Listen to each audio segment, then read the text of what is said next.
10 ans après, c'est quoi le bilan? Je pense qu'il faut d'abord revenir d'où on est parti. Comment est né le CD2E? Il y avait une volonté politique, traiter les questions environnementales.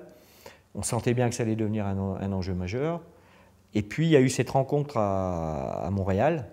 On est allé avec Michel Delbarre, président de région, moi comme vice-président, et Dominique André de Réseau Environnement. Et c'est parce qu'il y a eu ce deal entre la volonté publique et le privé que finalement on a osé se lancer. Alors, le bilan, c'est un peu plus de 100 entreprises créées, 400-450 qui ont été accompagnées. On n'a pas été sur un accompagnement sur le financement, les choses comme ça, les statuts, mais vraiment de spécialistes à spécialistes. Le fait que ce soit des petites entreprises, 20-25 salariés, notre rôle c'est de les mettre en relation.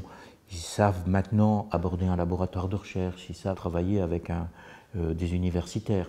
Ils savent aussi ensemble faire des missions pour aller à l'international, etc. On reste toujours sur cette idée que c'est par le travail en réseau et la complémentarité des entrées sur les sujets environnementaux que finalement ça permet que l'ensemble de la filière se développe. Et d'autant qu'aujourd'hui tout le monde se gargarise avec la croissance verte, c'est devenu à la mode. C'est bien qu'on considère que ce soit stratégique, mais dans les années 2000, ces sujets-là étaient complètement marginaux. C'est-à-dire que dire que c'était un secteur économique, on nous disait mais c'est quelques centaines d'emplois, mis à part le recyclage. L'ayant anticipé bien avant les tendances mondiales sur ce sujet, finalement on avait des réponses déjà entre les mains.